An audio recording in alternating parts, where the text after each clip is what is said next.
Hej og velkommen til kurset Optimal Aftalebog. I en tandklinik der er der jo rigtig mange vigtige omdrejningspunkter, der har betydning for klinikkens drift, for trivselen og for vores faglighed.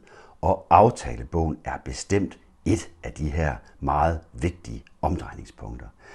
Jeg hedder Jakob Bang, jeg er tandlæge og klinikejer, og når jeg ikke lige sidder ved stolen, ja, så hjælper jeg andre tandlæger, andre klinikker med at få etableret nogle systemer, der alle har til formål at få patienten til at vælge den fagligt set rigtige behandling. Og det er vel at mærke, uden at patienten bliver presset til det, og uden at patientsamtalen er ubehagelig for hverken patienten eller for behandleren. For det kan være en ret barsk omgang at overlevere et måske lidt ubehageligt budskab, en tand, der skal ud, eller have en krone på, eller at fortælle patienten, at hun står over for en større økonomisk udskrivning. Det kan være ubehageligt, det behøver det ikke at være, og det skal det egentlig heller ikke være. Og lige præcis det emne, det holder jeg kurser og foredrag omkring, og på de her kurser og foredrag, der bliver kalenderen, aftalebogen, receptionen også berørt. Og det gør den, fordi man kan lave nogle greb, der er nogle fifs, nogle små værktøjer, man kan bruge ude i receptionen, som rent faktisk kan hjælpe den her proces med at få patienten overbevist til at vælge den fagligt set rigtige behandling. Alt det kommer jeg til at tale meget mere om senere. Nu skal det handle om aftalebogen. Og vi starter lige med sådan helt basic, hvad en aftalebog det egentlig er for noget. Aftalebogen, ja, det er jo en oversigt over, hvad der kommer. Og lidt ophøjet kan vi se den som et vidnesbyrd over de aftaler, vi har lavet, og vi kan se tidspunkterne for, hvornår de her aftaler eller begivenheder, de er planlagt at skulle indtræffe. Det har sådan lidt et snært af at være en krystalkugle. Vi kan i hvert fald godt lige for en kort stund se på det sådan. Det er ikke godt nok dog, at vi kan trække informationer om fremtiden ud, i hvert fald i forhold til aftaler, for at være en god aftalebog, og i særdeleshed en god krystalkugle, så skal der også være en god forudsigelighed. Sker der rent faktisk det, der står skrevet? Lad os sige, at vi har booket hele næste uge op. Når næste uge så er overstået, blev den så, som vi havde planlagt. Det bliver ugen jo sjældent, og ofte gør det jo ikke spor, at der er ændringer undervejs. Men måske har vi brugt lidt for meget energi, fået hvirvlet lidt for meget støv op, fordi vi hele tiden skal lægge det her puslespil, hvor brikkerne flytter sig, og måske er der endda for mange brikker for lige at blive i det billede. Vi behøver ikke at få en krystalkugle. Vi behøver ikke en 100% forudsigelighed, men vi kan gøre noget for at højne forudsigeligheden i vores aftalebog, så vi skal bruge mindst mulig energi på det. Og der er i aftalebogen nogle ting, som faktisk er ret forudsigelige. For aftalebogen, ja, den har jo en fast ramme. Vi kan se, hvornår dagen begynder, og vi kan se, hvornår dagen den slutter.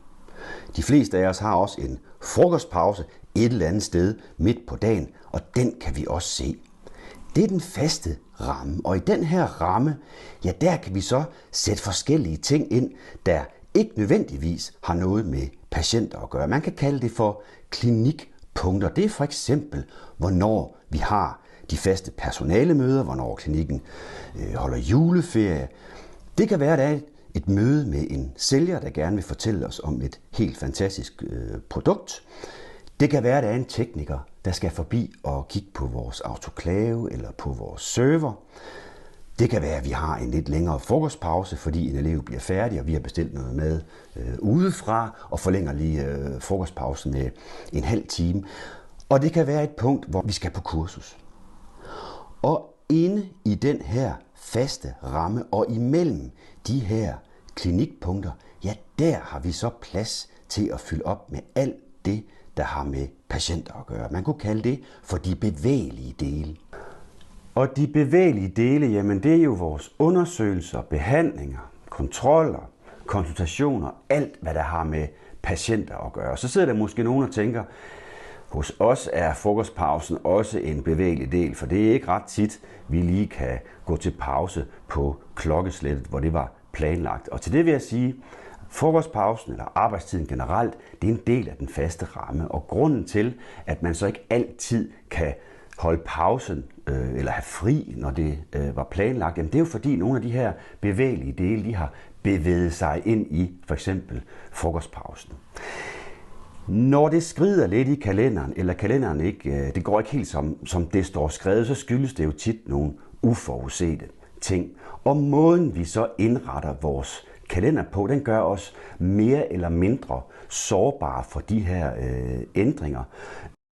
Vi afhængig af, hvordan vi indretter os, så er vi mere eller mindre i stand til at få rettet op, når der netop sker de her uforudsete ting. Hvad gør vi, når der er afbud for eksempel? Hvad gør vi, når vi er forsinket? Hvad gør vi med de akutte henvendelser? Hvad gør vi, når de her bevægelige dele, de begynder at bevæge sig? Og kan vi gøre noget for at, om ikke forhindre det, men så i hvert fald reducere den her bevægelse noget. Og der skal flere ting i spil, som jeg lige vil ridse op her, sammen med nogle andre punkter og emner, som vi kommer til at gennemgå i kurset her.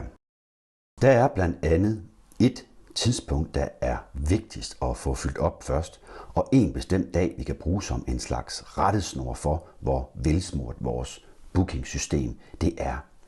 Og hvilket tidspunkt der er tale om, og hvilken dag det er, det fortæller jeg faktisk om lige om lidt. Et andet punkt, jeg kommer ind på senere, det er det her med receptionistens særlige rolle. Receptionisten er jo blandt andet ofte den af os i teamet, patienten ser som den første, og som patienten ser som den sidste. Og det er en særlig vigtig rolle at have. Jeg kommer til at tale om et punkt, jeg har valgt at kalde for sorte pærer. Det er med reference til kortspillet, hvor man afleverer et lidt svært kort til en anden. Og det er med, fordi mange receptionister ender med en bestemt sorte pære. Og det er i situationen, hvor patienten efter en endt behandling skal betale ude ved skranken. Behandleren har skrevet regningen på behandlingen, der måske har drillet lidt, eller der er stødt noget til, som har gjort regningen større end den pris, patienten er blevet oplyst, inden behandlingen blev foretaget. Måske er patienten slet ikke blevet informeret om prisen og hører det først nu herude ved reception, eller måske informeres patienten første gang om prisen, når han ser prisen i displayet på dankortterminalen. Og det er ikke i orden. Det er ikke i orden over for receptionisten, og heller ikke over for patienten. Og vi skal have et system, så den situation, den sorte pære, den undgås. Det kommer vi til. Og der er også nogle sorte pære kort faktisk, der kan ende på klinikken, hvor patienten har en opfattelse af, hvad der skal ske, for eksempel i forbindelse med, at patienten har fået en akut tid, og hvor forventningerne ikke er blevet afstemt, da patienten kontaktede klinikken og fik en tid. Det kommer vi også til. Akut tid er selvfølgelig med, hvor meget tid der skal sættes af, er selvfølgelig også et punkt. Hvad gør vi med afbud? Hvad gør vi med forsinkelser? Og så var der det her med, at receptionen kan hjælpe behandleren og patienten med den her svære samtale. Det glæder mig meget til at fortælle om, og så selvfølgelig om, hvordan man bygger en dag op, altså selve bookingen. Nu talte jeg før om et vigtigt tidspunkt, som skal være fyldt op. Det er et tidspunkt, eller et lille tidsinterval, der er det samme hver eneste dag. Det er det samme for alle klinikker, år ud og år ind.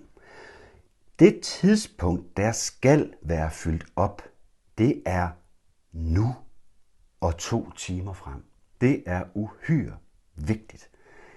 Næste uge er fuldstændig ligegyldig i forhold til, at vi har en tom stol om 2 timer. En autoklave, der bipper og vil tømmes, eller en pakke, der gerne vil sendes, eller hvad det ellers måtte være, det mister betydning i forhold til at have en tom stol inde ved tandlæge Sofie for eksempel. Og det betyder også, at hvis det er dig, der sidder og har med booking at gøre, jamen, så skal du have de frihedsgrader. Du skal have carte blanche til at få kontaktet de her patienter, så vi kan få fyldt op. For en tom stol er simpelthen for dyr. Og hvis det er sådan, at den bare aldrig rigtig er blevet fyldt op den tid, så må vi lave en aftale om, at udover de næste 2 timer, de altid er fyldt op, så er dagen i morgen også altid fyldt op, inden man går hjem.